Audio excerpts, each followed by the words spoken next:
Bismillahirrahmanirrahim. Elhamdülillahi Rabbil alemin. Vessalatu vesselamu ala Rasulina Muhammedin ve ala alihi ve ashabihi ecma'in. Musulman doğanımız soraptır. Esselamu aleykum. Bir sorağım bardı.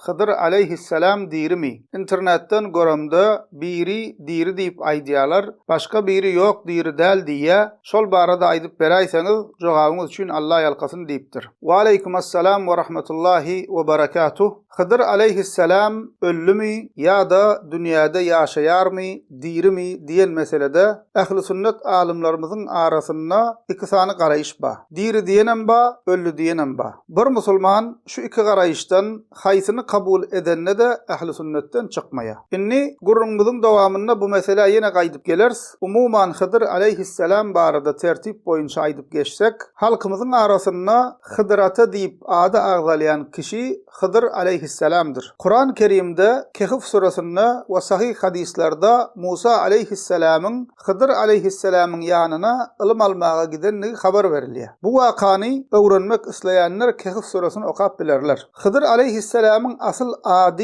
Belya bin Melkan'dır. Kunyesi Ebul Abbas'tır. Hıdır olsa onun lakamıdır. Hıdır neyme demek ve ona Hıdır lakamının verilmeginin sebebi barada Hıdır sözü Müslüman doğanlar Arapçadaki ahdar, yaşıl diyen, yaşıl renki angladiyan sözden emele gelendir. Buhari'de, Ahmet'te, Tirmizi'de ve başka da hadis kitaplarında geliyor. Peygamberimiz sallallahu aleyhi ve sellem diye İnnemâ summiyel Hıdru li'ennehu celese ala fervetin bayda fahtezzet tahtehu Hıdra.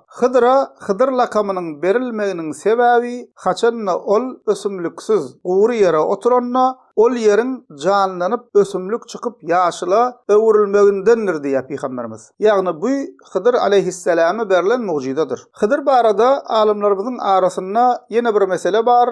Hıdır aleyhisselam veli mi ya da nebi mi? Yani peygamber mi diyen gurrum. Kâbir alimlerimiz Hıdır aleyhisselamın derecesi uli velilerdendigini karayışını öne sürüp dururlar. Emma muhakkik alimlerin karayışına göre ol nebidir yani peygamberdir. Hıdır aleyhisselamın peygamberliğine işaret ediyen bir neçe deliller var. Şoların birim Kehf surasında ve sahih hadislerde gelişi yali Hıdır bilen Musa bile yolçuluğa çıkanna Hıdır aleyhisselam yolla bir çağanı öldürüyor. Bu vakani Musa aleyhisselam gen görüp onun sebebini soranna Hıdır aleyhisselam ol çağanın ulananna ene atasına eziyet verecek, zulüm edecek, kafir bolacağını, şol sebepli öldürendigini ve onun yerine Allah Teala'nın olarak has hayırlı çağı nasip edecekliğini aydiya. İnni Müslüman doğanlar üns vermeli yeri, eğer Hıdır aleyhisselam veli bolsa di, hiçbir velinin planı ulananna kafir bolya deyip kayıptan haber vermegi mümkün değil. Ve şuna esaslanıp birini öldürmekliği asla mümkün değil.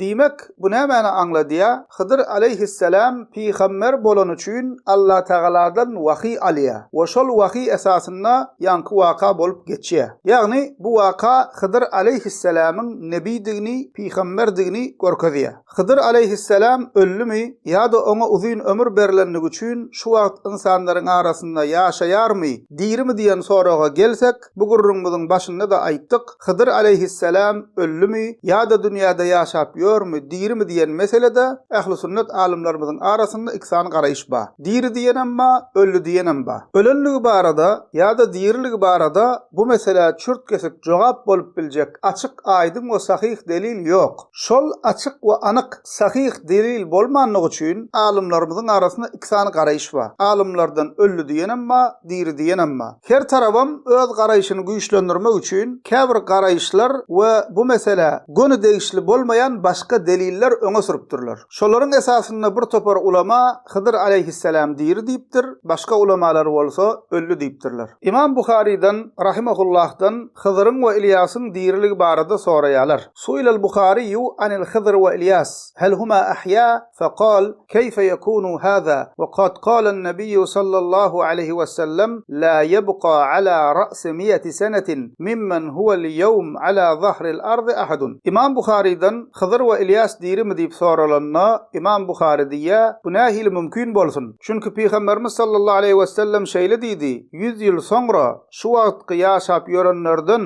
yer ýüzünde hiç kim diri galjak däldir diýdi diýe. Ýagny Imam Buhari Peygamberimiz sallallahu aleyhi we sellemiň şu hadisini delil tutup Hızır aleyhisselamyň diri däldigini aýdýar. Başga da alimlerden Hızır aleyhisselamyň diriligi barada soralanda şu ayet bilen jogap berýärler. Allah Teala Enbiya surasının 34. ayetinde diýär: "Ve ma ja'alna li beşerin min qablikal huld." Senden öňhem hiç bir insan ogluna ebedilik, ölümsüzlük bermedik diýär Allah Teala. Ýagny ne peygamberimize ne başgasyna dünýäde ölümsüzlük bermedik diýär Allah Teala. Ebul Faraj ibn el-Jawzi qal: "Felaw dama'l Hızır kana khalidan." İbn el-Jawzi rahimehullah diýär: "Eger Hızır diri bolan bolsady ebedi bolardy diýär, ölümsüz bolardy diýär." Ýagny Hızır aleyhisselam diri diýmek bu aýata ters gelýändigini bu alim öňe sürýär. Hızır aleyhisselamyň dünýäde diri däldigini kabul edýän alimlaryň ýene bir öňe sürýän delili, eger Hızır aleyhisselam dünýäde diri bolsady, hökman Peygamberimiziň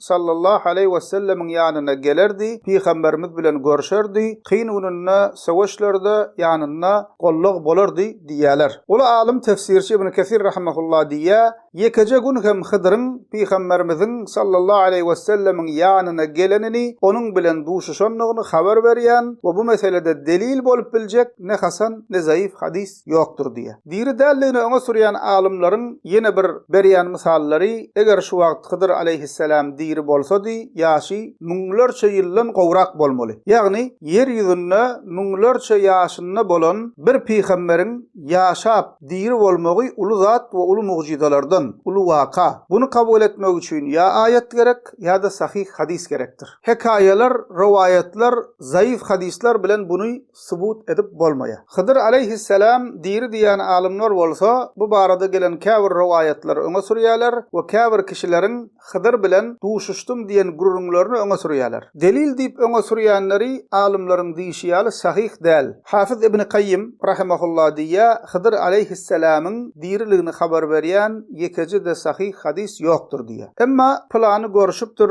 gurlaşypdir diýen gurrunlar bolsa musulman doganlar dinne delil bolmaýar. Onsoňam plan kişi men Hıdyr'y gördüm, Hıdır bilen görüşdüm diýeni bilen onuň Hıdyrdygyny bilmek üçin, tanamak üçin sahih hadislerde habar berilen alamaty, işareti ýok. Onu nirden Hıdyrdygyny bilmeli. Bir adam sıfatly şeytanyň adamlara allamak üçin men Hıdır diýip allamaklygy mümkindir. Demek birileriniň Hıdır bilen görüşdüm, duşuşdum diýen gurrunlary diňe bir gurrundan ibaretdir, gumandan ibaretdir. Bir çykyp diýse, men Hıdyrdan ilim aldım, hadise öwrendim diýse, İslamda ol delil däldir. Buny alimler bir agzdan kabul edýärler. Bir musulman doganlar şunu bilmeli. Ýa-ni gurrunmyzyň başynda da aýdyp geçdik. Bu hili meseleleri bilmek ýa-da şu garaýşlardan birine inanmak ýa-da inanmazlyk bir musulmanyň aqidasyna, ibadatyna täsir edýän mesele däl. Misal üçin Hıdır aleyhisselam öllü ýa-da diri diýip inanany bilen seniň aqidana, ibadatyna degişli ýeri ýok. Öllü diýip inanany bilen ýa-da diri diýip inanany bilen ähli sünnetden çykdy, dogry ýoldan azaşdy diýilýän mesele däl. Ýene bir möhüm bellik, öňlerim, häzirem käbir azaşan insanlar Hıdır aleyhisselam diri diýen garaýşa alyp, soňra şoňa esaslanyp batyl toslama gurrunlar düzüpdirler. Sada inanjan insanlaryň arasynda özüne derecesi uly, weli, pir diýdirjek bolup, awray gazanjak bolup, hut Hıdır bunyň ziyaretine gelýän eken diýdirjek bolup, men Hıdır bilen görüşýän, Hıdyrdan ilim alýan, Hıdyrdan hadis öwrenýän diýip toslama gurrunlary musulmanlaryň arasynda ýaýradypdyrlar. Şonuň üçin alimlerimiz diýýärler, hadisçiler Hıdır aleyhisselamyň Peygamberimiz sallallahu aleyhi we sellemden ýekeci de hadis riwayatynyň ýokdugyna icma etdiler diýär. Ýani bir agzdan kabul etdiler diýär. Buny Hafiz Iraqi Ihyan tahrijinde bellep geçýär. Diýmek, her musulman şunu bilmelidir. Biri çykyp men Hıdır bilen görüşdüm, ondan hadis aldım, ilim aldım diýse, biz musulmanlar üçin ol gurrunlar hiç hili delil däldir. Ümmetin bir agzdan kabul edýäni İslamyň delili Kur'andyr, sünnetdir, soňra icma we kıyasdyr. Elhamdülillahi rabbil alamin.